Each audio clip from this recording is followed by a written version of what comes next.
예, 안녕하십니까. 오늘은, 우리 교부학에서 제일 첫 번째 문헌들에 대해서 알아보도록 하겠습니다. 예수님께서는 아무런 책도 남기지 않으셨죠. 그 대신 성령에 의해 인도되는 살아있는 유기체를 남기셨죠. 바로 교회입니다. 당신에 대한 기억과 가르침이 학문으로서의 깨달음의 대상이 아니라 생명을 지닌 체험으로 전달되기를 바라셨기 때문인 것 같아요. 부활하신 주님께서는 제자들에게 나타나셔서 이런 말씀을 하셨습니다. 너희는 온 세상에 가서 모든 피조물에게 복음을 선포하라. 여기서 선포하라라는 말은 그리스 말로 크릭사테라고 합니다. 이 크릭사테는 즉 선포하는 이것은 임금의 메시지를 이제 전하는 것인데, 이 임금의 메시지를 캐리그마라고 합니다.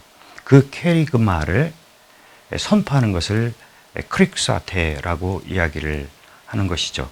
즉 제자들은 온 세상에 가서 예수님의 주요 메시지인 캐리그마를 크릭사테 이제 하는 임무를 띈 그런 제자들을 특별히 사도라고 합니다. 예수님께서는 너희는 가서 복음을 선포하라라는 이 말씀을 12 제자들에게 이제 하시게 되는 것이죠. 이 12 제자들을 이제 사도라고 이야기를 하는데, 예수님께서는 이 사도들을 3년 동안의 특별한 교육을 통해서 당신의 메시지를 온전히 전수하십니다. 당신의 말씀과 또 모범을 통해서죠. 그리고 부활할 이후 사도들은 특별히 성령 강림을 체험하게 됩니다. 그러면서 예수님한테 배웠던 그분의 생애와 그분의 가르침과 그분의 메시지 전체를 온전히 이제 깨닫게 되고, 그러면서 세상 곳곳에 퍼져서 주님 말씀대로 세례를 베풀고 이제 성사를 집전하면서 복음을 선포하게 되죠. 하지만 그들은 주님으로부터 전해받은 그 진리와 가르침을 처음부터 기록하려고 하지를 않았습니다. 순전히 생생한 목소리로 주님의 그 가르침, 즉 캐리그마죠. 그분이 선포하라고 했던 내용들을 살아있는 목소리로 전하게 됩니다. 4세기에 에우세비우스라는 분이 계시는데, 이분이 제일 첫 번째로 교회사를 쓰게 됩니다. 예수님부터 시작을 해서 자신의 시대까지 소위 말씀이 사절이라고 불리우는 사람들이 어떻게 복음을 선포했고 또 교회가 형성되었는지에 대한 역사책이죠. 우리 2000년 교회 역사에서 제일 첫 번째 교회 역사라고 볼 수 있는데, 이 교회사 책을 보게 되면은 어떠한 과정을 거쳐서 복음이 이제 기록되었는지를 설명해 주고 있습니다. 에우세비우스는 이 4권의 복음서가 아주 우연하게 집필되었다고 이야기를 합니다. 마테오는 자신의 언어로 자신과 동양인 사람들에게 제일 처음에 복음을 전했다고 합니다. 그런데 차츰 시간이 지나면서 자신의 그 팔레스티나 땅을 떠나서도 이제 복음을 선포하려고 마음을 먹게 된 기회에 자신이 부재에도 자신의 현존을, 인격적인 현존을 느낄 수 있도록 예수님의 가르침을 이제 기록하려고 마음을 먹죠. 이것이 제일 첫 번째로 쓰인 마테오 복음서라고 카이사리아의 에우세비우스는 이야기를 해주고 있습니다. 즉 사도가 없음에도 불구하고 사도의 가르침을 대신할 수 있는, 생생한 목소리를 대신할 수 있는 기록된 캐리그마가 첫 번째로 쓰여지게 되는 것이죠. 마르코 같은 경우에는 이제 베드로 사도를 수행했고 함께 복음 선포의 여정을 같이 한 베드로의 제자였죠. 베드로가 로마에 도착해서 거기서 또 생생한 목소리로 주님의 메시지, 즉 캐리그마를 캐릭사테 이제 선포하게 돼요. 그런데 사람들은 마르코로 하여금 당신이 오랫동안 베드로를 수행했고 또 베드로로부터 들었던 주님에 관한 기억들이 있으니 그 기억들을 적으라는 요청을 받게 되고 그 요청에 응답한 것이 바로 마르코 복음서가라고 이 에우세비우스는 이야기를 하게 됩니다. 이어서 에우세비우스는 루카 복음이 어떻게 쓰여졌는지에 대해서도 이야기를 하고 있죠. 여러분이 아시다시피 이 루카 복음 그 서두를 보게 되면 자신이 왜 이 복음서를 집필하는지에 대한 이유가 나옵니다.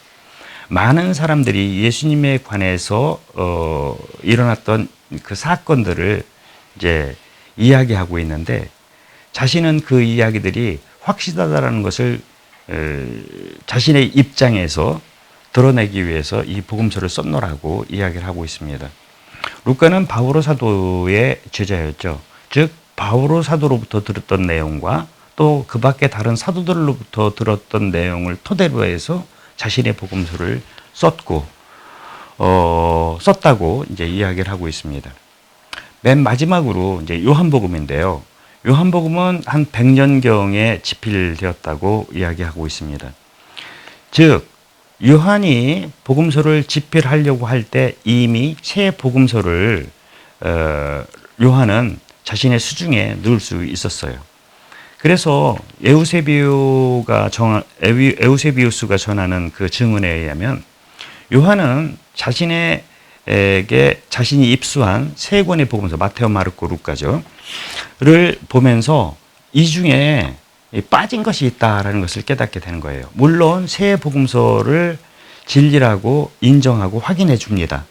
그런데 그 중에서도 부족한 부분이 있기 때문에 그것을 보충하기 위해서 자신의 복음, 네 번째 복음을 이제 집필했다고 이야기를 하고 있어요. 이렇게 볼 때 이 복음서, 즉 기록된 키리그마는 우연한 기회에 차츰 점차적으로 기록되었다라는 사실을 알 수 있습니다. 그러니까 처음부터 누군가의 기획에 의해서 집필된 게 아니라는 사실이죠. 또 하나는 네 복음사가들이 전하는 것들이 예수님이 가르침, 예수님의 메시지를 모두 다 담아내고 있다고는 할 수 없다라는 말씀입니다. 이것을 여실히 토로하죠. 요한복음 맨 마지막, 즉 요한복음 21장 25절을 보게 되면은 그런 말씀이 있습니다. 이 밖에도 예수님께서 하신 일들은 굉장히 많다. 그 많은 일들을 낱낱이 다 기록할 양이면 온 세상이라도 다 담아내지 못할 것이라고 본인은 생각한다라고 이야기를 하고 있어요. 즉, 네 복음서만으로는 예수님의 가르침을 온전히 다 담아낼 수 없다라는 이야기입니다. 지금 우리가 이제 오늘 함께 이제 공부해 볼 내용은 사도교부들이라고 이야기를 할 수 있습니다.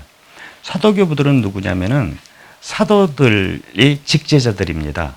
사도들을 직접 보았거나 사도들로부터 가르침을 받았거나 사도들로부터 안수를 받아서 주교 직분을 행한 이들을 우리는 사도교부들이라고 이야기를 하고 있어요. 근데 이들이 굉장히 중요한 이유는 예수님께서 말씀하신 그 캐리그마, 즉 예수님이 가르침 전체를 네 복음서가 다 담아내지 못한다고 할 때 사도들로부터 생생한 목소리를 들었던 이들이 남긴 문헌 안에는 그 캐리그마의 다른 요소들이 얼마든지 있을 수 있다라는 이야기입니다. 이런 차원에서 사도들이 직제자들이 쓴 그리고 그들이 남긴 문헌은 매우 중요하다라고 이야기를 할 수 있겠습니다. 근데 이 사도교부라는 용어는 비교적 후대에 쓰이게 됩니다. 장 바티스트 꼬틀리에라는 분이 1600년경에 아주 오래된 문서들을 한 묶음으로 묶어요. 그 묶은 그 책 이름을 뭐라고 부르냐면은 라틴 말로는 파트레스 에디 아포스톨리치 이렇게 이야기를 합니다. 이것을 이제 번역하자면은 사도교부들이 시대라는 그런 책 이름이에요. 여기에 몇몇 그 아주 오래된, 그러니까 신약 성경과 거진 비등한 시대에 쓰여졌던 책들을 모았어요. 예를 들자면은 바르나바 서간, 바르나바 아시죠? 그 베드로의 동역자였던 바르나바가 쓴 편지. 세 번째 그 베드로의 후계자였던 로마의 클레멘스 교황이 쓴 편지. 그리고 안티오케이 이냐시오라는 분이 쓴 7통의 편지. 또 헤르마스라는 분이 쓴 목자라는 책 이름을 가진 이 오래된 문헌들. 그리고 폴리카르푸스라는 주교님이 쓴 편지와 그분의 순교록. 이거를 모아가지고 사도교부들의 시대라는 책으로 편집하게 되는데, 조금 후대에 이것을 재판하게 되면서 에비, 이게 시대라는 뜻이거든요. 이 시대라는 말을 빼고 숫제 책 이름을 파트레스 아포스톨리치, 한국말로 하면 사도적 교부들. 그래서 이제 한국말로 그냥 사도교부라고 이렇게 번역할 수 있는 책 이름이 생기면서 요 모음집에 있는 그런 문헌들을 사도교부들의 문헌이라고 이야기를 하고 있습니다. 그 후대에 여기에 증보가 되게 되는데, 다른 문서들이 후대에 발견되게 됩니다. 그로부터 세월이 흘러서 또 다른 그 문서들이 발견되는데, 하나는 파피아스라는 분이 쓴 단편들이 남아 있게 되고요. 또 하나는 디오그네투스에게 보낸 편지라는 책이 발견됩니다. 그래서 이것들 역시 사도교부들의 문헌에 포함되게 되고, 그로부터 또 세월이 흐른 다음에 많은 교부들이 언급했지만 남아있질 않았던 아주 중요한 책이 있습니다. 그 책이 뭐냐면 12사도들의 가르침, 쉽게 그리스 말로는 디다케, 가르침이라는 뜻인데요. 이 책이 발견되게 되면서 1세기 초반분에 쓰여졌던 이 문헌들이 하나의 묶음으로 엮여지게 되고, 이 묶음을 이제 사도교부들의 문헌이라고 이야기를 하고 있습니다. 이 사도교부들 혹은 사도교부들이 직접 썼거나 편집한 이 문헌들은 굉장히 중요한 의미를 지니고 있습니다. 시대적으로 어떤 문서들은 신약 성경보다 먼저 쓰여진 책들도, 문서들도 있어요. 예를 들자면은 디다케라는 책 같은 경우에는 90년경에 쓰여졌다고 이야기를 하고 있습니다. 여기서 비교를 해보자면은 요한복음 같은 경우는 100년경에 쓰여졌다고 하거든요. 그럼 디다케는 그것보다 무려 10년 전에 편집된 것을 알 수 있게 됩니다. 가장 후대에 쓰인 신약성경은 베드로 서간인데 이게 130년이라고 학자들은 이야기를 하고 있어요.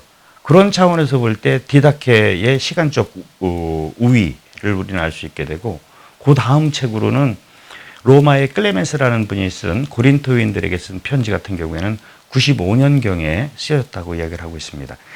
제가 이런 말씀을 드리는 이유는 신약성경 27권만으로 우리는 초대교회의 그 모습들을 알 수밖에 없는데, 이것들을 이 사도교부 문헌들은 충분히 보충해주고 있다라고 이야기를 할 수 있겠습니다.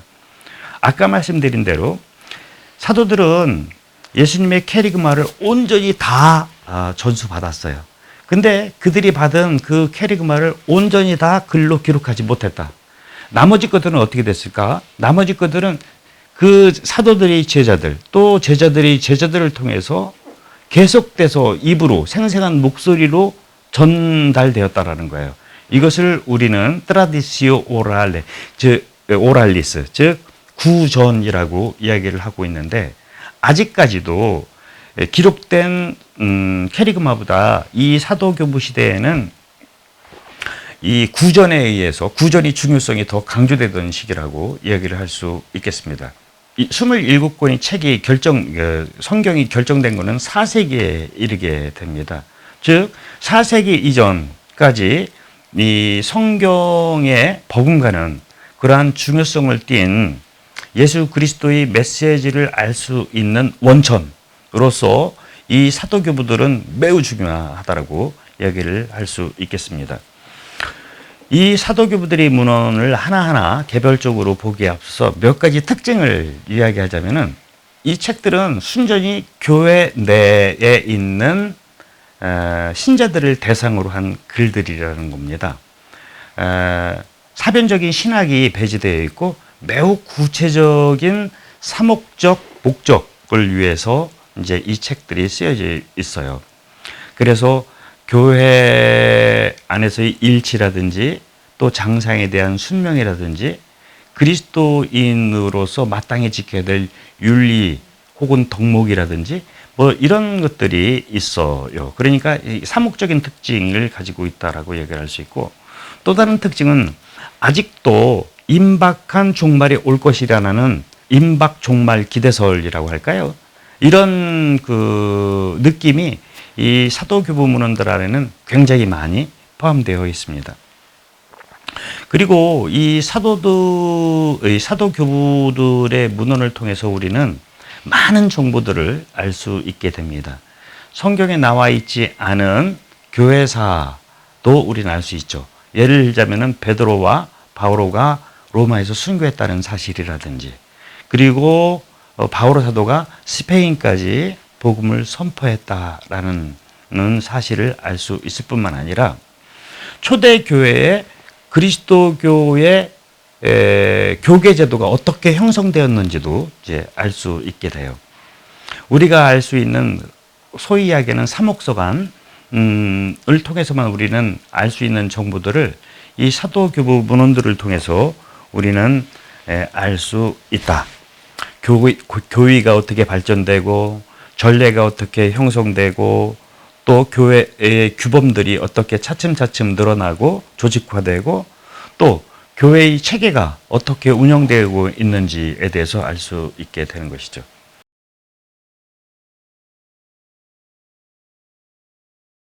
지금부터는 그 사도교부들을 한 분 한 분 살펴보도록 하겠습니다. 물론 자세히 하려면 한도 끝도 없거든요. 그래서 이번 언제까지 제가 할지는 모르겠지만 이게 우선은 아주 간략하게 주마간산식으로 7세기 혹은 8세기까지 가는 게 이제 목표이니까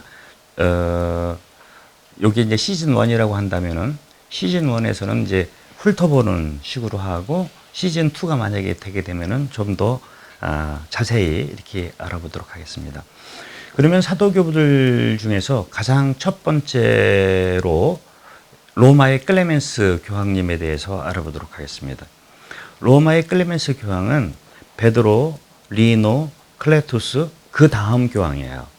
양반이 교황직에 오른 것은 한 90년경으로 추정하고 있습니다. 베드로 사도가 67년 정도에 돌아가셨다고 보통 이야기를 하고 있는데요. 즉, 이 양반이 교황직 이전에 이미 베드로와 바울을 이제 봤다라고 얘기를 할 수 있고, 그 근거를 조금 후대의 또 다른 교부인 리옹의 이레네오우스라는 그런 교부께서 이런 증언을 하신 적이 있습니다. 제가 한번 읽어볼게요. 그는 복된 사도들을 직접 보았고 그들과 접촉을 가졌기 때문에 사도들의 설교가, 여기서 사도들의 설교라는 것은 캐리그마입니다. 사도들이 한 이야기니까요.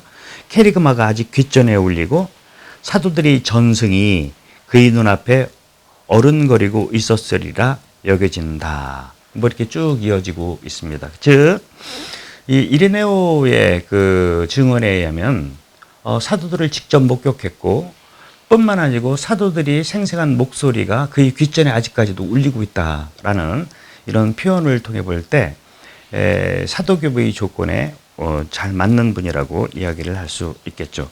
그 외에도 많은 교부들이 이 로마의 클레멘스에 대한 증언을 해주고 있습니다.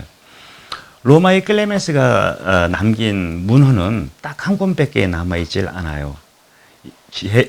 고린토인들에게 보낸 편지입니다. 우리가 고린토서관 하면은 바오로 사도가 고린토인들에게 보낸 편지 한 1권, 2권을 알고 계실 텐데 똑같아요. 고린토인들에게 보낸 편지인데 왜 이 편지를 쓰게 됐느냐? 이것도 역시 바오로 사도가 제1고린토서관을 보낸 이유와 아주 흡사합니다.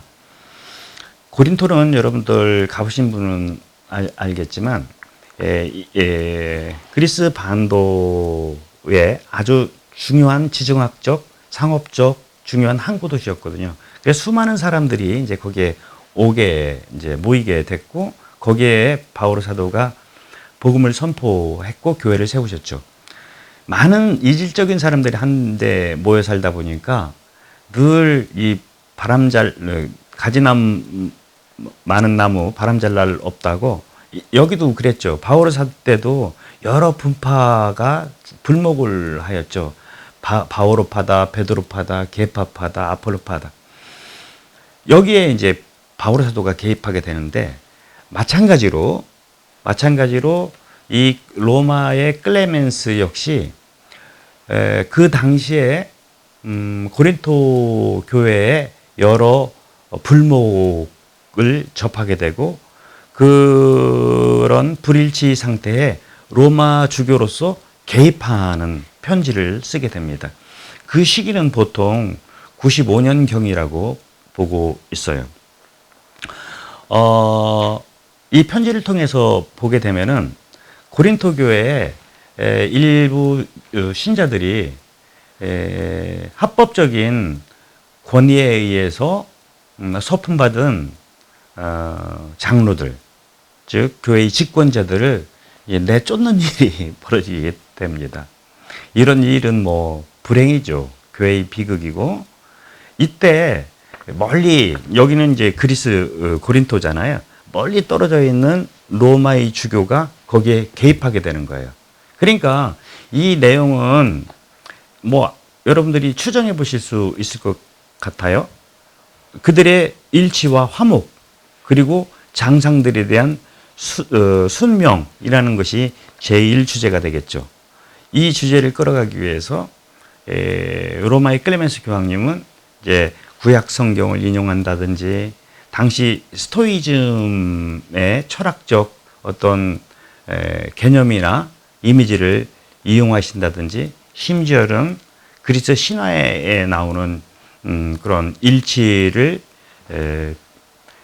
상징하는 그런 표현들을 차용하신다든지, 로마 군대도 이야기를 하세요. 로마 군대가 이렇게 세계를 제패하고 있는 것은 아주 체계적이고 상명하복에 아주 기계적인 그런 유기체적 몸을 이뤘기 때문에 그렇다라고 이렇게 말씀을 하시는 그런 서간이 이 고린토 서간이에요. 그 내용을 일일이 말씀드릴 수는 없지만 이 고린토 서간에 매우 중요한 부분이 있어요. 그게 뭐냐면은 95년경에 쓰여졌다고 한다면은 이 당시는 아직 요한 사도가 살아있을 때예요. 그리고 다른 말로 하면 요한 복음이 아직 집필되기 전이었다라는 이야기예요. 한참 떨어진 로마라는 완전히 다른 교회의 한 주교가 어떻게 그 멀리 떨어져 있는 아드리아를 넘어서 있는 그 고린토 교회에 간섭하고 개입할 수 있느냐, 이 문제예요. 이거는 우리 카톨릭에서는 굉장히 중요한 질문 사항입니다. 바로 로마 교황의 수익권에 대한 이야기가 됩니다. 그러니까 이거는 우리 카톨릭 중에서는 굉장히 중요한 문서라고 이야기를 할 수 있겠습니다. 반면 개신교 학자들이나 또 이제 수익권에 대해서 하는 것이 과장됐다고 생각하는 그런 학자들은 아니다, 이거는 단순한 형제적 충고일 뿐이다라고 이야기를 하는데, 이 몇몇 대목들은 아주 좀 심각해요. 예컨대 우리 권고를 듣지 않으면 하느님께 중대한 죄를 짓게 된다라는 말이라든지, 우리는 성령의 감도하심에 따라 말하는 것이니 이에 순명하라라는, 어떻게 보면 약간 위압적이고 강압적인 언사를 우리는 볼 수 있게 되는 것이거든요. 하여간에 현대 신학에 있어서 이 고린토 서간은 이렇게 로마 교황의 수익권 문제에 있어서 아주 중요한 실마리를 제공하는 단서라고 이야기를 할 수 있고요. 또 이 문헌에서 우리가 교회사적으로 바라볼 수 있는 것은 아까도 말씀드렸지만 베드로와 바오로에 대한 증언들입니다. 사도행전을 보게 되면은 베드로와 바오로가 로마에서 어떤 일을 했는지 나오고 있지는 않거든요. 그런데 이 고린토 서간을 보게 되면은 이제 그 두 분 사도들에 대한 정보가 있다라고 이야기를 할 수 있겠습니다. 다음으로 이제 중요한 또 문헌을 보자면은 안티오키아의 이냐시오 주교님입니다. 안티오키아의 이냐시오 주교님은 베드로 다음에 주교였던 에보디오 주교가 있는데 그 다음 주교예요. 그러니까 여러분 안티오키가 어디예요? 안티오키아는 스테파노가 예루살렘에서 순교를 당하신 다음에 팔레스티나에 있던 그리스도교 신자들이 이제 피난 간 곳이 있죠. 거기가 이제 안티오키아 교회고 그 안티오키아에서 비로소 사람들은 그리스도인이라는 라고 우리 예수님의 제자들을 그렇게 부르게 되는 아주 중요한 도시죠. 그 안티오키아로부터 바오로 사도와 바르나바가 이제 선교 여행을 떠났던 그런 중요한 도시이죠. 이 도시의 3대 주교였던 것이죠. 어쩌면은 베드로나 바오로에 의해서 안수를 받은 주교님이라고 이야기를 할 수 있습니다. 이분이 박해에 의해서 체포를 당하고요. 재판을 받은 결과 맹수형에 취해지게 됩니다. 그래서 107년 혹은 110년경 로마의 콜로세움에서 이제 사자들, 맹수들에게 이제 잡혀 돌아가시는. 그래서 이 양반은 저거가 없어요. 뭐죠? 유해가 있을 수 없죠. 다 잡혀서 이제 순교하시니까요.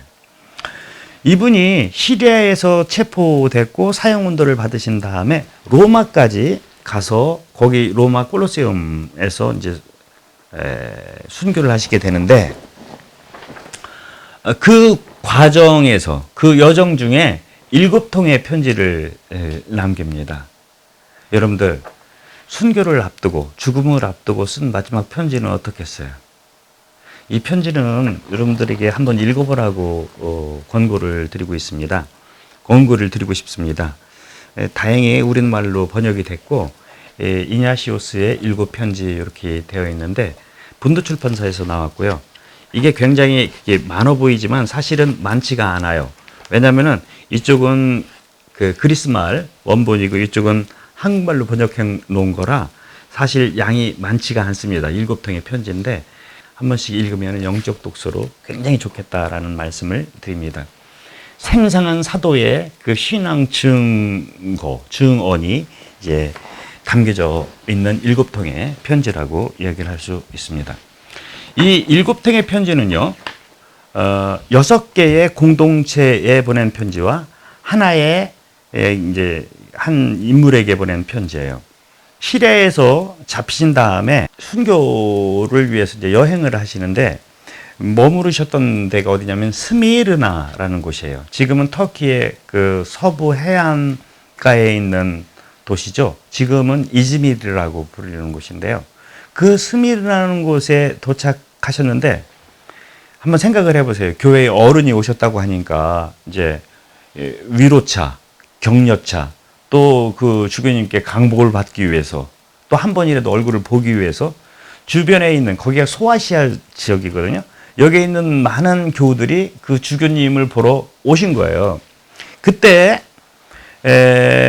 그 주교님들, 그 신자들이나 주교님들에게 감사의 편지를 쓰시게 됩니다. 스미르나에서 어디에 쓰시냐면은 에페소 교회, 마그네시아 교회, 트랄레스 교회, 이 교회에 감사의 인사, 이게 당신을 이렇게 위로해주고 환대해주신 거에 대해서 이 세 교회의 편지를 쓰게 되는데 또 한 편지는 로마로 보내요.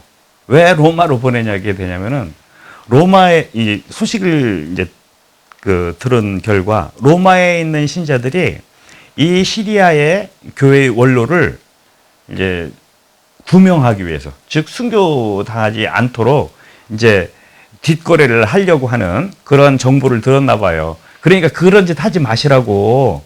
나는 지금 아주 기쁜 마음으로 이 순교에 임할 그런 자세이니 나의 이 기쁨을 이제 막는 방해를 하지 말라는 그런 의도로 이제 편지를 쓰신 게 로마 서간이 되겠습니다. 그러다가 스미르나를 떠나서 트로아스, 여러분 트로이 전쟁 아시죠? 그 트로아스에 가서 또 다른 세 통의 표지를 쓰게 돼요. 그 주변에 있는 필리피와 필라델피아, 그리고 또 하나는 이제 딱 스미르나에서 자신을 환대해줬던 스미르나 교회의 주교였던 성 폴리카르푸스한테 이제 편지를 쓰게 됩니다. 이렇게 7통의 편지가 아직까지 나와 있어요. 이 편지들 하나하나를 다 여러분들에게 소개해 드릴 수는 없겠지만 중요한 몇 가지를 말씀드리자면은, 우선 여기서도 로마 교회에 대한 존경심이 다른 교회들과는 상대적으로 더 높게 나타나는 것을 볼 수 있게 됩니다. 예를 들어서 5통의 일반 교회, 에페소, 트랄리아, 마그네시아, 이런 교회에 보낸 편지들을 보게 되면은 교회의 원로 주교로서 그들에게 권고하는 내용들이 많아요. 근데 로마 교회에는 그 어조가 상당히 틀립니다. 조금만 읽어볼게요. 여러분의 교회는 로마인들이 지역 안에서, 즉 이 로마 제국 전체 안에서 선도하며 하느님께 합당하고 존경, 흠숭, 성공, 순교를 지닌 복된 교회입니다. 또한 사랑을 선도하며 그리스도의 법과 아버지의 이름을 잘 간직하고 있습니다. 라는 표현이에요. 저는 베드로와 바울처럼 여러분에게 명령하지 않습니다. 저는 그들은 사도이고 나는 죄수일 뿐입니다. 이렇게 어떻게 보면은 로마 교회에 편지를 쓸 때는 다른 교회들과 이제 어감이 완전히 틀리고요. 여기서 선도하다라는 게 이게 라틴 말로는 프레시에데예요. 무슨 뜻이냐면은 앞선다라는 거예요. 모든 교회에 앞선 교회라라고 이야기를 하면서, 이건 역시 그 로마 주교의 수익권 신학에 대해서 이야기한 학자들에게서는 굉장히 중요한 본문이 되곤 합니다. 그러나 이건 역시 그거를 반대하는 개신교 학자들이나 또 일부 교부 학자들은 너무 과장된 해석이다라고 이렇게 이야기하기도 합니다. 무엇보다도 이 7통의 편지를 통해서 가장 잘 드러나는 것은 순교 영성이라고 이야기를 할 수 있습니다. 여기서 일일이 제가 다 읽어드릴 수는 없는데 조금만 한번 읽어보겠습니다. 불도 좋고 십자가도 좋고 맹수의 무리도 좋으며 뼈를 비틀고 사지를 찢어도 좋고 팔다리를 자르고 온몸을 난도질해도 좋습니다. 악한 자의 잔인한 형들도 좋습니다. 다만 제가 예수 그리스도께 갈 수만 있다면 말입니다. 이 세상의 목표도 지상의 모든 왕국도 저에게는 아무 소용이 없습니다. 이 세상 끝까지 다스리는 것보다 그리스도 예수 안에서 죽는 것이 저에게 더 낫습니다. 제가 찾고 있는 것은 우리를 위해 돌아가신 그분이며 제가 원하는 것은 우리를 위해 돌아가신 바로 그분입니다. 이제 출산의 때가 가까워 와 있습니다. 너무 재미있죠? 죽음의 시간이 가까우고 있는데 이 이냐시오 성인은 출산의 때가 가까워 왔다. 이게 라틴 말로는 디에스 나탈리스라고 그래요. 그러니까 이게 뭐냐면 탄생이죠. 탄생의 때, 탄생날.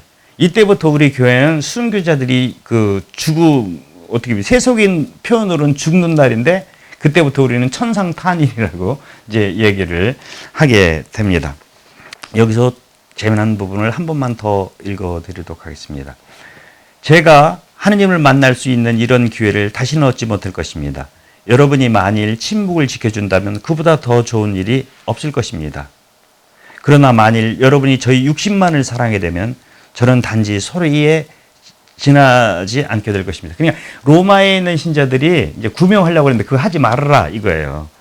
이 이냐시오 성인은 비로소 나는 이 예수 그리스도의 순환에 동참하게 되면서 이제 비로소 제자가 됩니다라고 이야기를 하고 있고요. 또 순교를 성체성사와 연결지어서 하는 대목도 아주 인상적입니다.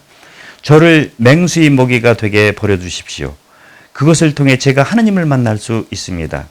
저는 하느님의 밀이니 맹수의 이빨에 갈려서 그리스도의 깨끗한 빵이 될 것입니다. 오히려 맹수들을 유인해서 그들이 저희 무덤이 되게 할 것입니다. 이런 얘기를 하고 있는 거예요. 여러분들 미사 때 예물로 우리가 빵을 봉헌하잖아요. 이 빵이 봉헌이 어떻게 되는 거냐면은 맹수의 미달이 맹수의 그 이빨이라는 맷돌에 갈려서 자기가 이 빵으로 이제 예물 봉헌할 빵으로 만들어서 주님이 제단에 올려야겠다 이런 얘기를 하고 있는 거예요. 이 양반은 교회를 뭐라고 하냐면은 로쿠스 사크리피치라고 얘기를 해요. 무슨 말이냐? 우리 교회는 그리스도의 제단에서 예수 그리스도의 몸으로 변하기 직전 예물로 바쳐질 그 빵들이 모아 있는 장소다 이런 말씀을 하시고 있습니다. 이 외에도 이제 다른 서강들을 보게 되면은 주로 이 당시에 있었던 두 가지 문제점들에 대해서 많은 얘기를 해요. 첫 번째는 가현론입니다. 가현론이라는 건 뭐냐면은 예수님께서 우리와 똑같은 인간이 아니라는 거예요. 이게 너무 역사상 아이러니죠. 예수님께서 십자가에 돌아가신 이유는 인간인 주제에 하느님 노릇을 했다고 해서 유다인들에게 이제 십자가에 못 박혀 돌아가셨잖아요. 근데 아이러니하게 우리 교회의 제일 첫 번째 이단은 예수님이 인간이 아니라는 거예요. 예수님은 순수 영적 존재로 우리 인간들, 이 육신을 지닌 그래서 뭐냐면은 예수님의 고통은 겉으로만 드러난 고통이다. 이런 얘기를 하는 이단들이 생겨나요. 이것을 가현론이라고 합니다. 뭐냐? 예수님이 드러난 이 현상, 이 모습들은 가짜다. 이런 거예요. 이런 가현론은 영지주의 한 분파인데 나중에 여러분들 이제 공부를 저와 함께 하신다면은 그 영지주의에서 아주 깊이 이제 보게 될 겁니다. 어쨌거나 이런 영지주의의 주장을 반박하기 위해서 이런 말씀을 하시는데 이건 굉장히 중요해요. 어떤 이들은 사악한 속임수로 늘 그 이름을 지니고 다니면서 뭐 이렇게 쭉 나오는데요. 여러분은 이런 자들을 맹수인 듯 피해야 합니다. 이게 누구냐면 이제 가현론자들이에요. 그들은 사람을 남몰래 무는 미친 개들이기 때문입니다. 그들은 고치기 어려운 사람이니 숫제 그들을 피하십시오. 이렇게 이야기하면서 자기가 믿고 있는 예수님에 대해서 고백을 해요. 육신을 지닌 의사도 한 분이요. 신령한 의사도 한 분입니다. 예수님을 의사라고 보는데 하나는 육신의 의사, 또 하나는 영적인 의사. 예수님은 한 분인데 예수님은 육적이기도 하고 영적이기도 하다. 그분은 태어나셨지만 태어나지 않으셨습니다. 이게 무슨 얘기예요? 예수님은 참 인간이시면서 참 하느님이십니다라는 것이죠. 그분은 육신이 된 하느님이시고 죽음으로써 참 생명이 되셨습니다. 그분은 마리아께로부터 나셨고 또 하느님께로부터도 나셨습니다. 이렇게 이야기를 하고 있는 거예요. 예수님 안에 있는 두 본성, 즉 인성과 신성에 대해서 이렇게 이야기를 하고 있는데 이거를 이제 그리스도론이라고 할 때 이런 그리스도론 후대에 계속 이어지고 있고 이 이냐시오의 이런 고백은 사도들로부터 전해 들은 것이죠. 그 케리그마의 핵심적인 요소고 그 케리그마를 근거로 해서 당시에 그 이단들을 물리쳤던 거예요. 즉 사도교부 시대에는 이렇게 서서히 이단들이 발행하게 되고 이 사도교부들이 문헌을 통해서 초대교회에 있었던 우리 이단들을 볼 수 있게 됩니다. 또 하나 이 안티오키아의 이냐시를 통해서 우리는 볼 수 있는 것은 유다교회의 결별입니다. 왜냐하면 당시 사람들은 우리 그리스도교를 유다교의 한 분파로 생각을 했던 거예요. 그런데 이 사도교부 시대 때는 아니다. 우리는 전혀 그들과는 다른 사람들이라는 것을 우리 신자들에게 확인시켜야만 했던 거예요. 그래서 이제 많은 내용들이 나오고 있습니다. 예를 들어서 안식일이 아닌 주일을 참여한다든지 화목요일 날 유다인들은 단식을 했거든요. 그것을 우리는 이제 금요일 날로 바꾼다든지 이런 그러니까 유대교와의 결별, 유대교와의 차이점들이 이 안티오키아 이냐시오의 서간을 통해서 이제 드러나게 됩니다. 이처럼 우리가 두 분의 교부들이 문헌을 봤는데 이 문헌을 통해서 우리는 알 수 있는 것은 신약 성경에서 다 밝혀주지 않고 있는 초대교회 사도와 사도 바로 다음 시대의 모습들을 우리는 알 수 있다. 뿐만 아니고 아까도 말씀드렸지만 기록된 캐리그마, 즉 그거를 우리는 성경이라고 하는데, 이 기록된 캐리그마는 예수님께서 3년 동안 하셨던 모든 말씀들을 다 담을 수가 없어요. 그런 다 담지 못했고 예수님의 말씀을 귀로 들었던 사도들이 또 자신들의 입을 통해 가지고 그 다음 제자들에게 그 캐리그마가 어떻게 전승되는지, 전수되는지, 이 그 고리를 우리는 이 사도교부 문헌들을 통해서 알 수 있게 됩니다. 이상 두 분의 사도교부들을 봤어요. 그리고 다음 시간에는 나머지 사도교부들 중요한 부분들을 조금 보면서 사도교부를 이제 마감하도록 하겠습니다.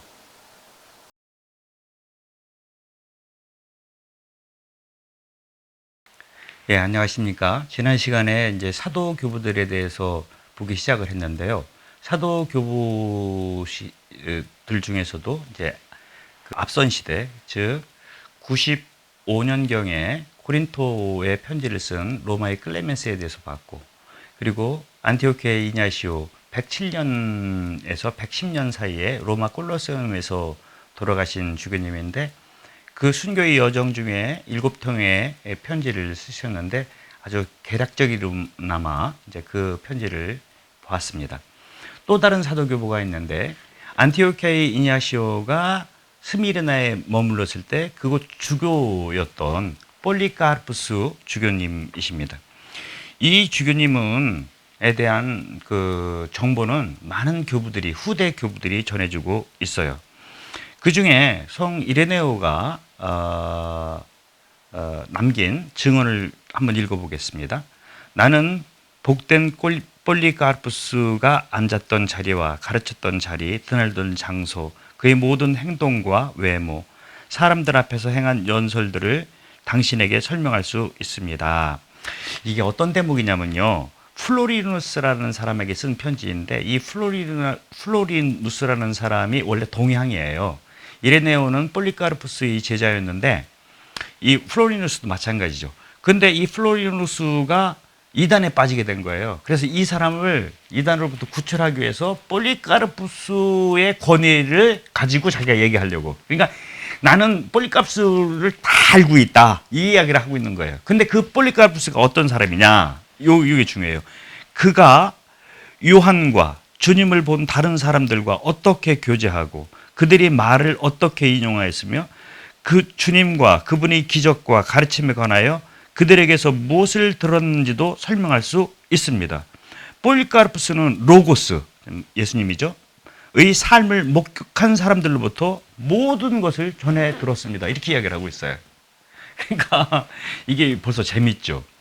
이게 이제 2세기 말 3세기에 이레네오가 이단 반박이라는 아주 중요한 책을 쓰게 되는데, 이단 반박을 하는 데 있어서 성경만으로는 안 되는 거예요. 왜냐하면 이단들도 성경을 자기들 마음대로 입맛에 맞게 성경을 인용하기 때문에 그런 거예요.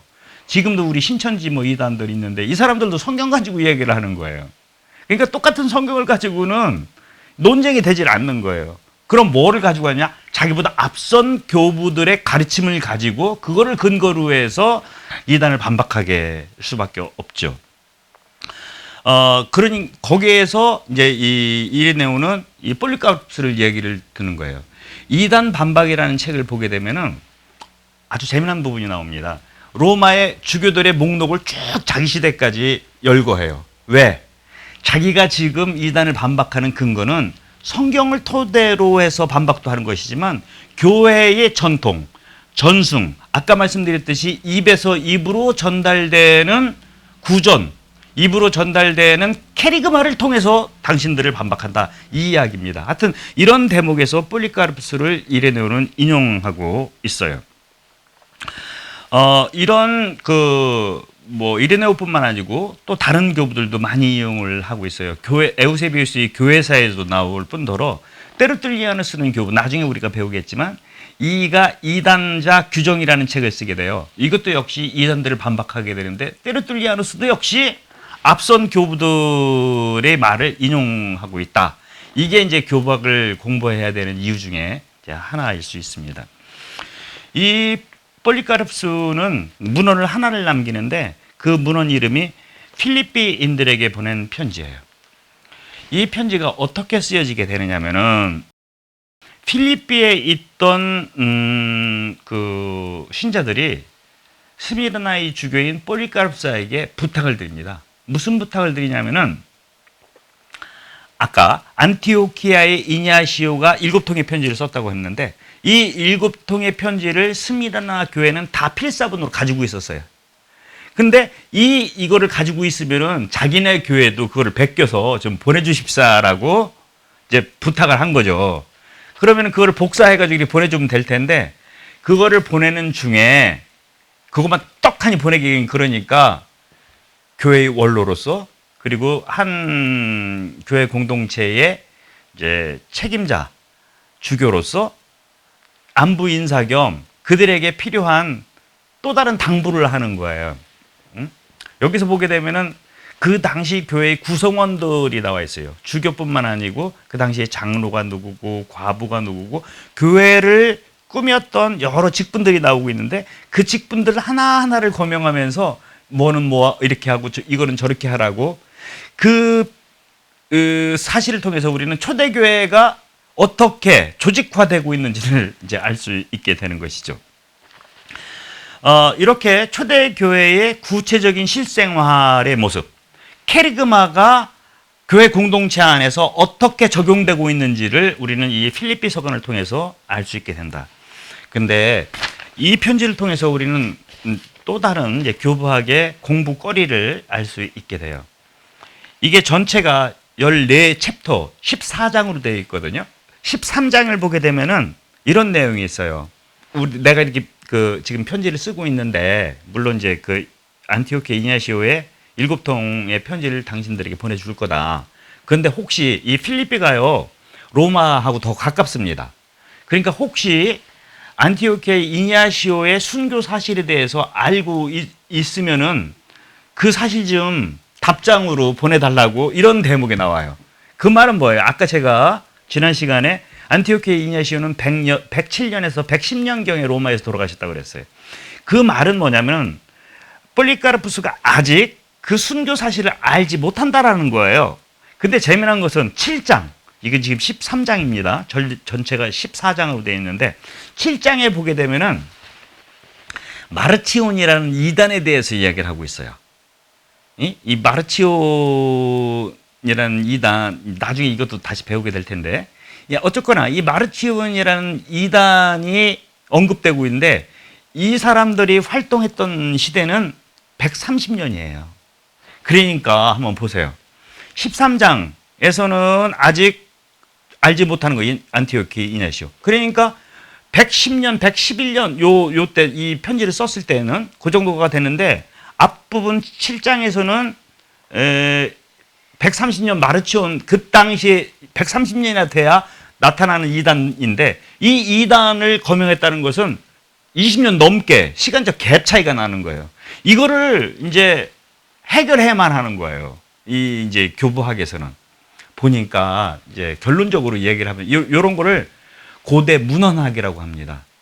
그 텍스트를 가지고 면밀히 연구해서 이 원천이 뭐였는가 이거를 밝혀내는 작업이거든요.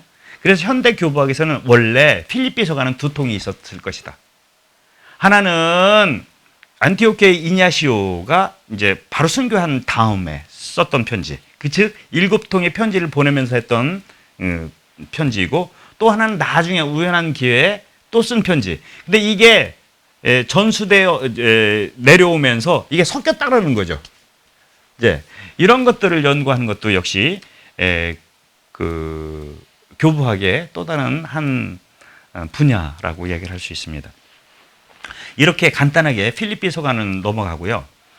폴리카르푸스가 쓴 편지, 남긴 문헌은 이렇게 필리핀들에게 보내는 서간 한 통밖에 없지만 그의 순교록이 남아 있어요. 이 폴리카르푸스는 155년경에 순교하십니다. 근데 재미난 것은 이분이 체포되고 어떻게 신문을 받고 어떤 과정을 통해서 돌아가시는지를 목격 증인이 마치 기자가 기사를 쓰듯이 일일이 써요. 이것을 뭐라고 하냐면 순교록이라고 합니다. 우리 교회의 한 순교자의 순교 전체 과정을 면밀하게 쓴 제일 첫 번째 순교록이 이 폴리카르푸스 주교님 순교록이에요. 근데 이게 원래 순교록을 쓰려고 만든 게 아니고 이 스미르나이 주교님이 돌아가셨다는 이야기를 프리기아라고 폰토 밑에 있는 교회에 필로멜리움이라는 교회가 있었어요. 이 교회에 있는 사람들이 당신네 주교님 순교하셨는데 그 순교한 것 좀 우리에게 그 사실 좀 전해 주십시오라고 편지를 보내요. 그래서 이 편지에 대한 답장으로 자세하게 폴리카르푸스가 어떻게 체포되고 돌아가셨는지까지 그 전체 과정이 이 편지를 통해서, 그러니까 편지라는 양식을 통해서 한 순교자의 전체 순교 행적이 나오는 그런 책이, 그런 문헌이 바로 폴리카르푸스 순교록이고 형태는 편지 형태다라고 이야기를 할 수 있게 됩니다. 여러분, 사도교부 시대의 문헌들을 우리가 보고 있는데 지금 계속 봤듯이 다 편지들이에요. 로마의 클레멘스도 편지 고린토인들에게, 그리고 안티오케 이냐시오도 또 편지, 여기도 편지. 아직 박해가 한창이었고 그리스도교 신자들은 전 세계에 퍼지긴 했지만 극소수였었습니다. 이 극소수의 신자들이 하나인 교회로 연대되어 있다는 것을 우리는 이 편지를 통해서 알 수 있게 됩니다. 서로 밀접하게 다른 교회의 소식을 알고 싶어하고 또 전하고, 또 그 기회가 있으면은 이쪽 교회가 저쪽 교회에게 형제적 충고를 이제 하는 모습들을 볼 수 있게 됩니다. 여기서 재미난 부분을 보게 되면은 이렇게 전 세계에 온 세상에 흩어져 있지만 이들은 다 하나인 교회로 생각하고 있어요. 이 아무 편지나 읽어보게 되면은 그거를 이제 그걸 인테스타시오라고 그래요. 맨 첫 번째 이제 우리를 치면은 뭐라고 그러죠? 지금은 그런 말을 안 쓰죠. 아버지에게 편지를 쓰게 되면은 뭐 부모님 전상서, 불초소생 뭐 이거는 아주 정해져 있는 거예요. 그런 앞부분 인사말인데, 제가 예를 들자면은 폴리카르푸스가 필리핀들에게 보낸 편지. 폴리카르푸스와 그와 함께 있는 장로들이 필리핀의 나그네로 사는 하느님의 교회, 이렇게 얘기를 합니다. 이냐시오의 편지를 읽어볼 때 나 이냐시오는 어디에 있는 그리스도의 교회 혹은 하느님의 교회, 이렇게 얘기를 해요. 그러니까 하느님의 교회, 그리스도의 교회는 하나인데 어디에 나그네로 사는, 어디에 살고 있는, 이런 식으로 표현을 하고 있다는 거예요. 하여튼 이것도 지나가는 이야기로 드렸습니다. 이 폴리카르푸스 순교록, 즉 필로멜리움 교회의 스미르나이 교회가 쓴 편지죠. 거기에 있는 그 순교록을 보게 되면은 이제 초창기 교회가 순교와 순교자들을 어떻게 생각했는지를 아주 여실히 볼 수 있게 됩니다. 이 폴리카르푸스가 돌아가실 때 86세였었습니다. 자기 스스로도 그렇게 얘기를 해요. 86년 동안 주님을 섬기고 살았다, 이렇게 이제 얘기를 하게 되는데, 이 양반은 본인의 순교를 직감하게 됩니다. 도망갈 수 있음에도 불구하고 이제 피신을 하지 않죠. 그 이유는 여러 가지가 있을 수 있어요. 우리나라도 모방, 샤스탕, 앵베르 주교님 다 자수했어요. 준모신 분들 자수했고, 왜냐면 자기가 잡히는 게 신자들이 피해를 최소화시키는 거니까. 이제 이렇게 포졸들이, 여기서는 이제 로마 병사들이죠. 이제 오면은 그들 식사 대접하고 뭐 이런 내용들이 나오게 됩니다. 그리고 신문 과정이 나오게 되고, 나중에는 화형을 당해요. 화형을 당했는데 이 화형에 돌아가시질 않는 거예요. 성령의 바람에 의해서 이렇게 돛이 이렇게 바람에 부풀어 오르잖아요. 그렇게 부풀어 오르듯이 불이 오히려 이 주교님을 이제 감싸고 있다. 그래서 이제 안 돼가지고 이제 나중엔 칼로 난도질해서 이제 돌아가시게 됩니다. 일일이 다 또 이 순교록을 여러분들과 함께 읽어볼 수는 없고, 여러분들에게 한국말로 번역이 되어 있으니까 읽어보실 권고드리면서, 여기에서 재미난 몇 가지 요소를 볼 수 있게 됩니다. 성인 유해 공경이에요. 한번 읽어볼게요. 제가 조금만. 우리는 후에 그분이 유골을 모아 드렸는데 이 유골은 우리에게 보석보다 더 귀하며 금보다 더 값진 것이었습니다. 성인 유해 공경이죠. 제가 안티오키아 이냐시오를 이야기할 때 출산의 때가 가까웠습니다. 여기서부터 우리는 순교 날짜를 천상탄일이라고 얘기를 했다고 했어요. 초대교회부터 순교자 공경이 어떻게 이루어졌는지 우리는 이 유골, 나중에는 유골이 아닌 유골을 묻은 그 무덤 위에 이제 제대가 세워지게 돼요. 그거는 나중에 이제 그 종교의 자유가 온 다음에 벌어지는 일이고, 그 전에는 이 유골들을 성회죠. 이것을 아주 보석보다도 더 값지게 생각해 왔다. 성인들의 유해 공경이라는 그 기원과 정신을 알아볼 수 있게 됩니다. 그 순교한 날이 되면은 이제 교회 공동체가 한 자리에 모여서 이제 그 순교자의 순교 정신을 이제 기리게 됩니다.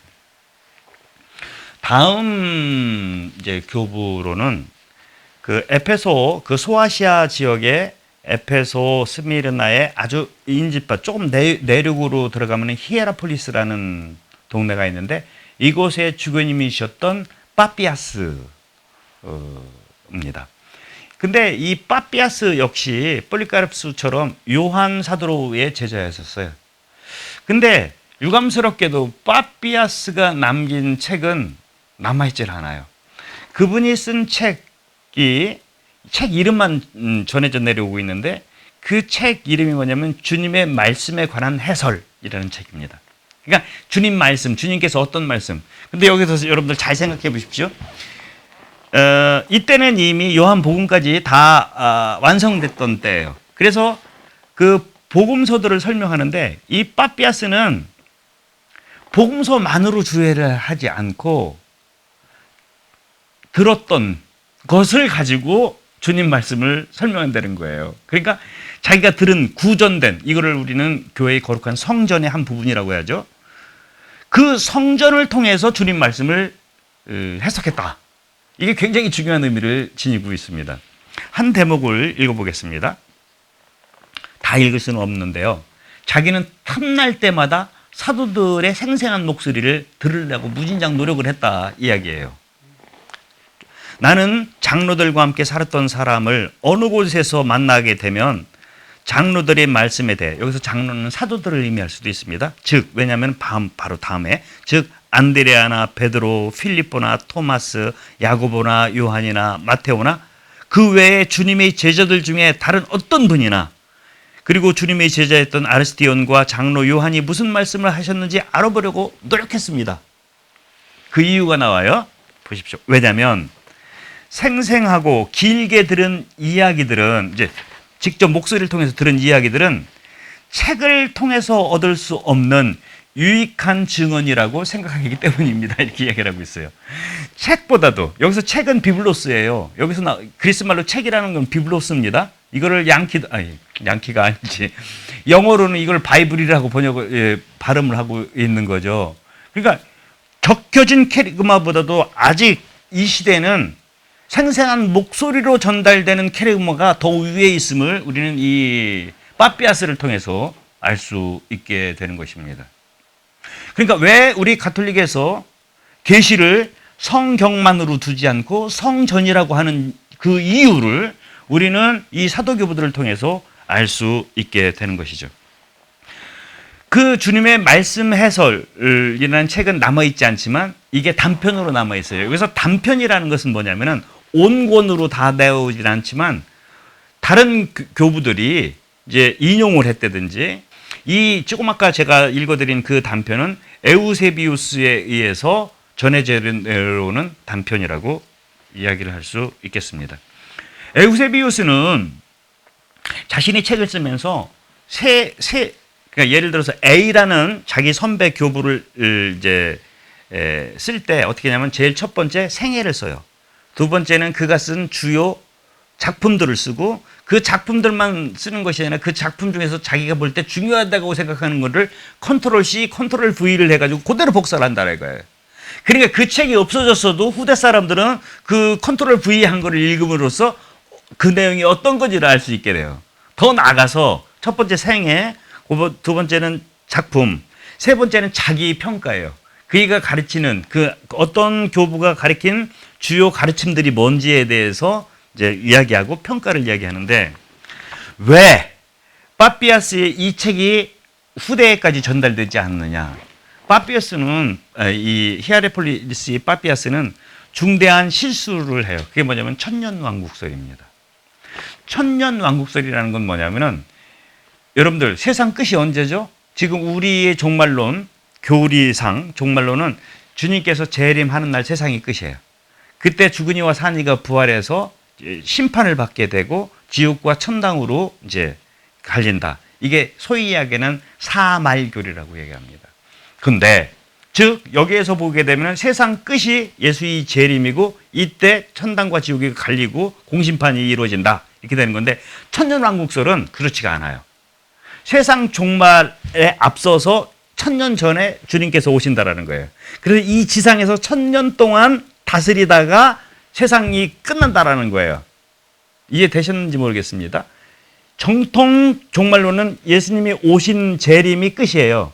근데 천년왕국설은 1000년 전에, 세상 끝 1000년 전에 오셔서 1000년 동안 다스린다라는 거예요. 그 근거는 시편에 있습니다. 우리 1000년이 하루 같다 이야기를 하는데, 창세기를 보게 되면 7일이에요.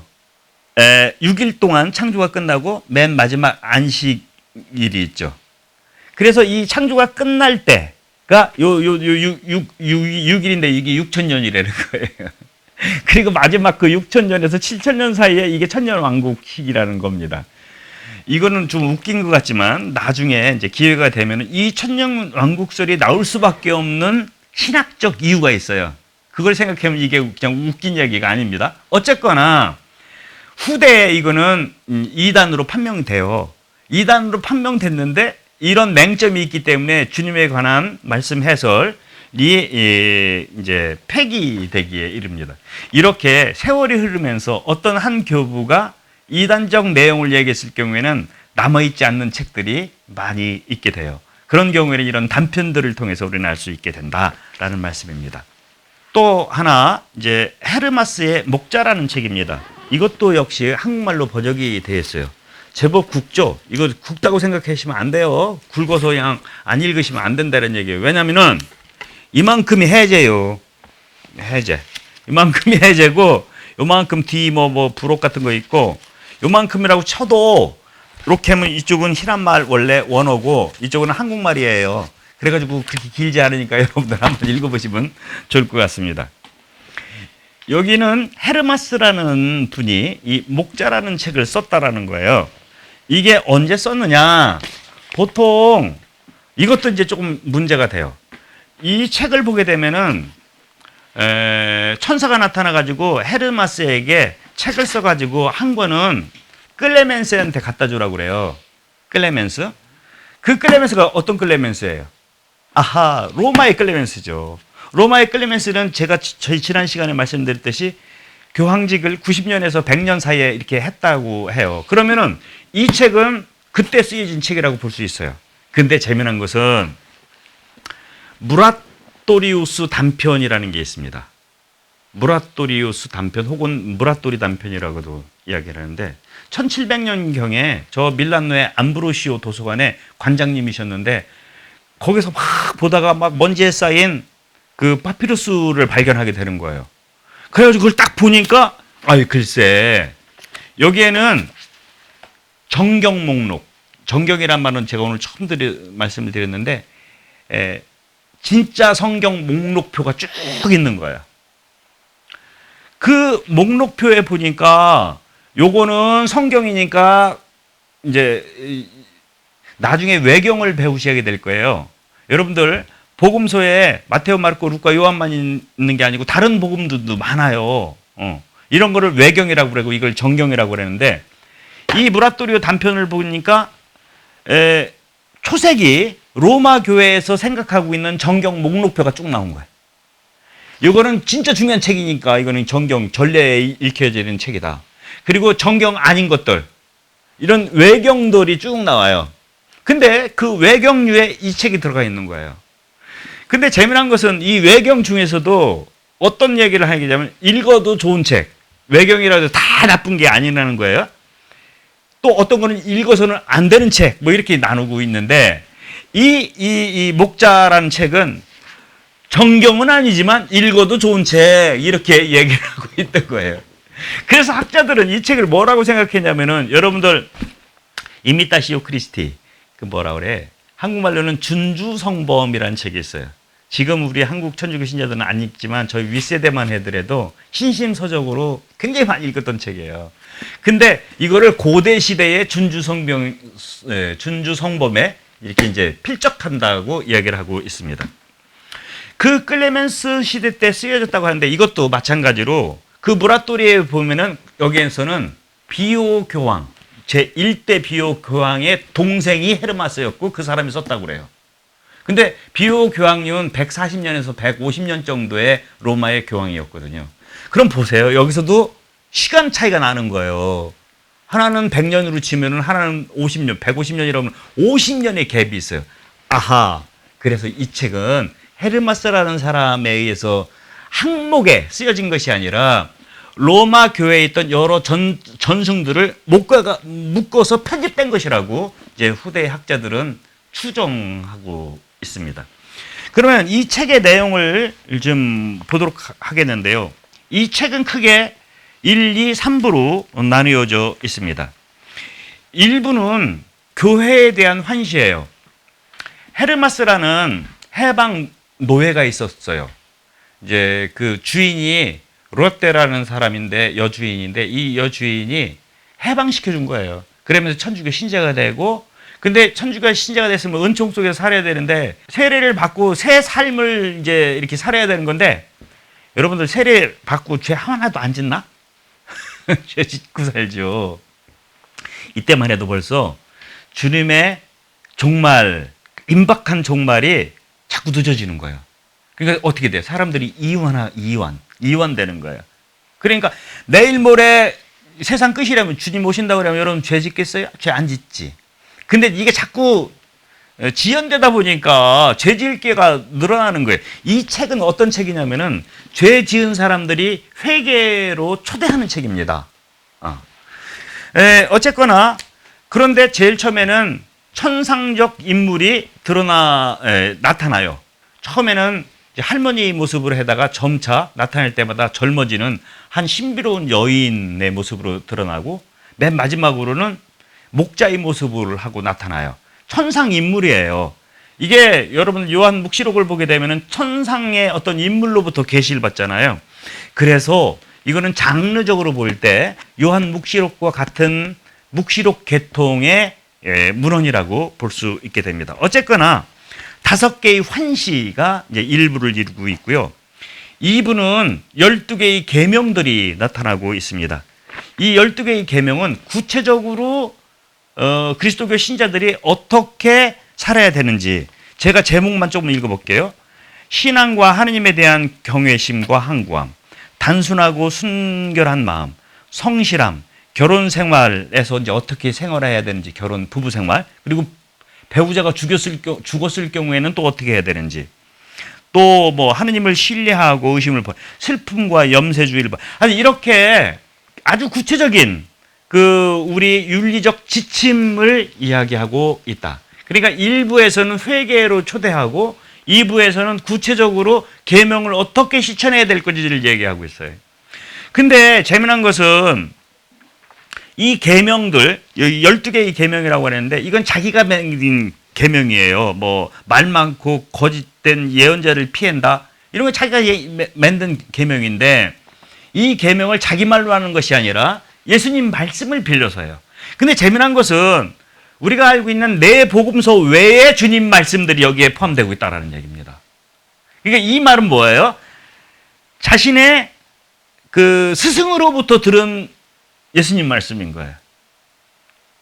그러니까 그 말씀은 복음서에는 없어요. 사복음서에는. 그렇지만 분명히 예수님의 말씀이라고 얘기를 하고 있다는 거예요. 그러니까 여기서도 마찬가지로 아직도 구존되고 있는 그 예수님의 말씀이 구체적인 삶 속에서 적용되고 있다는 사실을 우리는 알 수 있게 되는 것이죠. 그 다음에 이렇게 5개의 환시 일부, 12개의 계명, 그 다음에 이제 10개의 비유가 나오고 있습니다. 비유를 들어서 얘기를 하고 있어요. 이제 그리스도교 신자들이 이제 어떤 삶을 살아야 되는지를 비유를 들어 했는데 하나만 읽어드리겠습니다. 이 나그네 살이 하는 우리들이라는 거예요. 아까도 제가 폴리카르푸스가 필리핀들에게 쓸 때 폴리카르푸스 주교가 필리핀에서 나그네 살이 하는 교회에 쓴다고 그랬잖아요. 나그네 살이라는 것은 초창기 그리스도인들의 핵심적인 자기 정치성이었습니다. 이 나그네 살이 혹은 순례자. 순례자는 뭐예요? 하느님 나라를 향해 나가는 순례자들이죠. 이 지상은 그냥 순례의 기간 중에 있는 거예요. 그러니까 여기에 목매면 안 되는 거죠. 우리는 저 천국 시민권을 가지고 있는 사람들, 요 대목을 한번 읽어보겠습니다. 목자는 나에게 다음과 같이 말했습니다. 하느님의 종들인 여러분은 타향에 살고 있다는 것을 명심하십시오. 여러분의 고향은 이곳이 아닙니다. 여러분의 고향은 여기에서 멀리 떨어져 있습니다. 미국의 여러분들이 살아야 할 도시를 알고 있다면 여러분은 왜 이곳에서 전답이나 사치스러운 가구나 저택이나 과분한 집을 사려고 합니까? 이런 얘기를 하는 거예요. 여기 잠시 지나가는 건데 이 지상의 도시를 위해 이런 것들을 얻으려 하는 사람은 자기 고향으로 돌아가는 것을 생각하지 않는 사람이 분명합니다. 이런 얘기를 하고 있어요. 그러니까 아주 종말론적 삶이죠. 주님께서 곧 오실 때 이 모든 것들은 사라질 건데 왜 여기에 이렇게 살아가고 있느냐, 이런 이야기가 쭉 이어지고 있습니다. 또 다른 비유 하나 말씀드리면은 포도넝쿨과 누름나무에 대한 비유입니다. 이 포도는 넝쿨이잖아요. 한 나무가 있어요. 그러면은 이게 이 누름나무라는 나무가 바람에 확 움직일 수 있는데 이 포도넝쿨이 이거를 이렇게 엮게 되면은 바람이 불어도 이게 흔들리지 않는다라는 거예요. 이거를 비유로 얘기하면서 어떻게 얘기하냐면 이게 부자라는 거지. 그리고 가난한 이들은 이 부자가 없으면은 땅에 썩어요.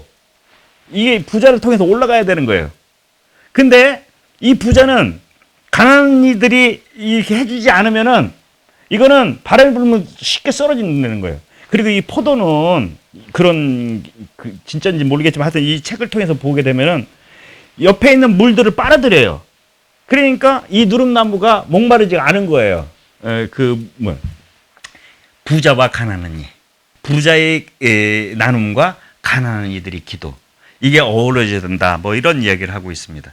또 여러 비유들이 많이 나와요. 예를 들어서 겨울철의 나무, 지금 참 이게 언제 방송될지 모르지만 겨울철 나무 보면 저게 살았는지 죽었는지 모르잖아요. 지금 세상이 그렇다는 거예요. 봄이 오면 이게 죽은 나무에서 새 가지가 안 나와요. 이것처럼 세상 종말에 우리들이 삶이 어떤 건지에 대해서 이제 드러내주고 있는 것이죠. 아주 재밌죠. 이런 것들. 그래서 이런 헤르마스의 목자라는 책도 있다라는 것을 아시면 되겠습니다. 이 책은 굉장히 중요합니다. 어떤 면에서 중요하냐면은 고해성사는 5세기나 가서 칠성사로서 정착되게 됩니다. 초세기 이 시대만 해도 죄의 용서는 딱 한 번밖에 없었어요. 그게 뭐예요? 세례성사죠. 근데 이 사도교부 시대 때 종말이 지연되면서 사람들은 점차 죄를 짓게 됩니다. 그런데 이 죄의 용서에 대해서 이 헤르마스 목자는 그 가능성에 대해서 얘기를 하고 있고, 죄의 용서 이전에 용서받기 위해서 어떻게 참여를 해야 되는지, 그리고 어떻게 양심 성찰을 해야 되는지를 드러낸 책이라고 할 수 있습니다. 그래서 현대의 교부학자들은 이 헤르마스의 목자를 초세기 로마 교회가 이제 사도들도 이제 없어진 상태예요. 권위가 막 흔들리고 있고 교회 안팎의 문제죠. 바깥에서는 박해가 막 휘몰아치고 있고 안에서는 사도들이 권위 부재에 의해서 막 이단들이 발흥하고 있고, 이런 시대에 이 목자라는 책은 양심 성찰을 호소하는 거죠. 그리고 참회로 이끄는 책인 거죠. 그렇기 때문에 이 책을 보게 되면은 아주 재미난 그 시대에 여러 가지 지을 수 있는 죄들에 대해서 나오고 있어요. 막 신부님들도 죄 짓고 막 이런 것들. 그래서 그 시대를 아주 적나라하게 양심설철하는 모습을 우리는 볼 수 있다. 이것을 통해서 초대교회가 어떻게 교계 제도로 형성되어 나가고 있는지를 우리는 알 수 있다. 또 하나는 아까도 말씀드렸듯이 기록되지 않은 주님 말씀이 어떻게 구체적으로 적용되고 있는지도 알 수 있다라는 이야기입니다. 자, 이제 마지막이네요. 바르나바 서간입니다. 이 바르나바 서간은 초대교회 때는 바르나바가 누구예요? 안티오키아에서 바오로 사도와 함께 선교여행 갔던 그 바르나바인데, 근데 후대의 학자들에 의하면은 그 바르나바가 아닌 바르나바예요. 그렇지만 시대상으로 보면은 사도교부 시대 때 쓰였어요. 이런 거를 위명이라고 합니다. 어떤 하나를 이제 어떤 사람이 익명이 썼는데, 혹은 익명의 공동체가 썼는데, 한 사람일 수도 있고 공동체가 쓸 수도 있는데, 이 권위를 사도적 기원을 둔 것으로 이 내용 컨텐츠의 권위를 높이기 위해서 이런 위명의 저서들이 많이 나오게 됩니다. 교부학에서는 그것을 가려내는 것도 교부학의 공부하는 하나의 분야라고 얘기를 할 수 있습니다. 바르나바 서간은 사실은 서간의 형태를 띤 하나의 강론 혹은 하나의 신학 논증이라고 얘기를 할 수 있겠습니다.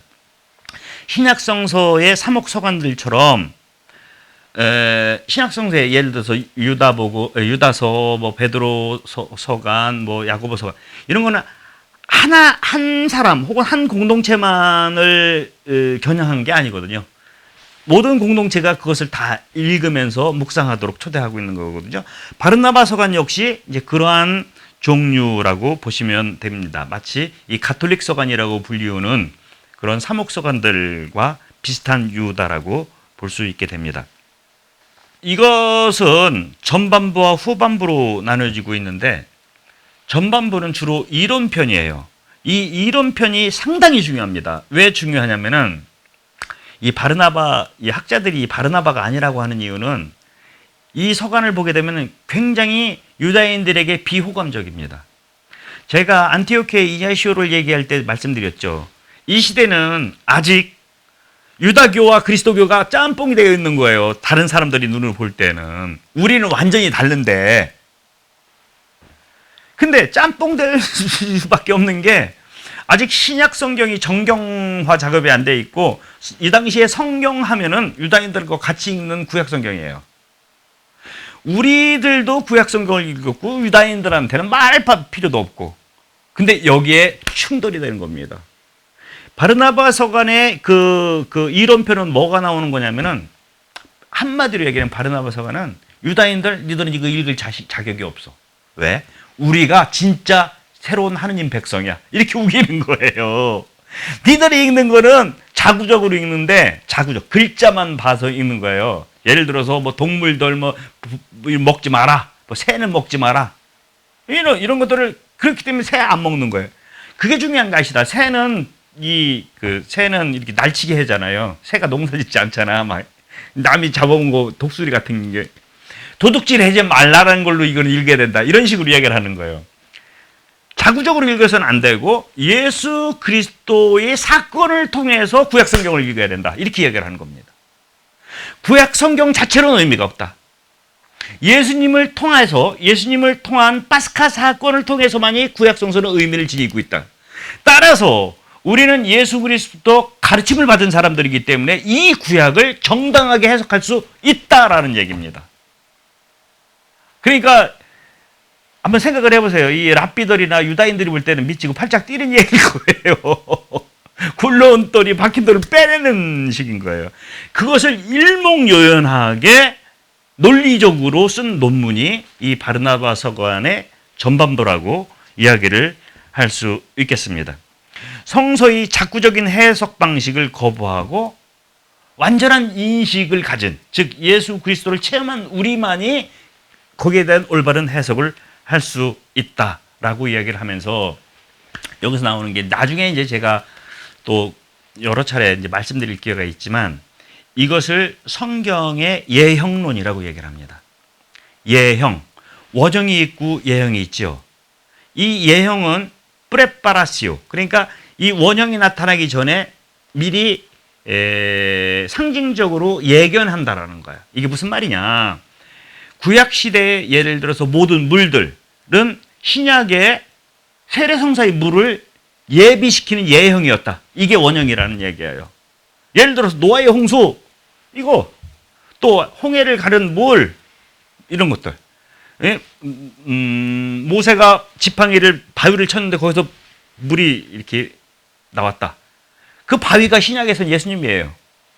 늑방에서 피와 물이 쏟아나왔다. 이거는 세례성사, 성취성사, 이런 식으로 바른 것을 예형론이라고 하고, 이런 예형론을 이미 사도교부 시대 때 이 바르나바 서관을 통해서 우리는 시도되고 있는 것을, 그러니까 구약 성경을 다시 읽기죠.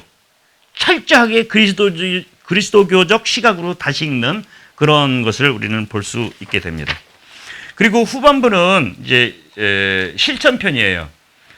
후대 유다이즘에서 윤리는 크게 윤리적 이원론이에요. 생명에 이르는 길, 죽음에 이르는 길, 빛의 길, 어두움의 길. 요걸 그대로 따옵니다. 이렇게 하는 건 죄 짓는 길이고, 이렇게 하는 이제 착한 일, 생명을 얻는 길이다.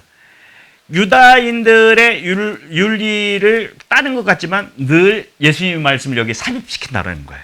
그러니까 우리가 착한 일을 해도 혹은 죄를 져도 이게 윤리적 선악 때문이 아니고 예수님이 이렇게 말씀하셨으니까 이게 이제 여기에 대입되는 것이죠. 이 가르침에 재미난 것들 뭐 여러 가지가 있는데요. 뭐 낙태 금지라든지 뭐 이런 여러 가지가 있어요. 여기도 또 천년왕국설도 나오고 있습니다. 근데 재미난 것 중에 하나는 여러분들에게 소개하고 싶은 거는 주일의 그 기원입니다. 주일을 이는 제8일이라고 얘기를 해요. 여러분, 제8일이 있습니까? 일주일은 7일이라는 사이클로 돌아가요. 그래서 주일날은 주간 첫날이 되는 거예요. 근데 이것을 어떻게 얘기를 하냐면은 주일은 이 사이클 1일부터 시작해서 7일 사이에 속하지 않은 날이라고 얘기를 하는 거예요. 제8일. 이 제8일은 뭐를 얘기하면 시간을 벗어나는 시간이에요. 그건 뭐냐면 하느님의 시간이죠. 그걸 우리나라 말로는 영원이라고 이야기를 할 수 있어요. 즉 주일은 이 시간의 사이클을 벗어난 하느님 나라에 있을 시간을 지금 앞당겨서 하는 것이다라고 이런 얘기를 하고 있는데 아주 독특하죠. 근데 이렇게 이야기한 것도 이 천년왕국설에는 베이리스 속에서 얘기를 하게 됩니다. 그래서 천년왕국설은 비록 이단이지만 많은 묵상거리가 있어요. 이제 나중에 시간이 되면은 아주 자세하게 얘기할 수 있을 것 같습니다. 이상으로 사도 교부들의 문헌을 살펴봤습니다. 사도들이 직제자들로서 성경이 다 담아내지 못하는 그 캐리그마를 말로써 전해준 이 사도들의 그 쓴 글들이죠. 그 문헌들을 여태까지 봤습니다. 다음 시간에는 지금까지는 사도들 한 명 한 명이 쓴 거잖아요. 근데 다음 시대는 요 시대에 한 사람이 쓰지 않은 공동체가 편집했다고 볼 수 있는, 즉 사도교부 시대의 공동체의 문헌들을 살펴보도록 하겠습니다. 감사합니다.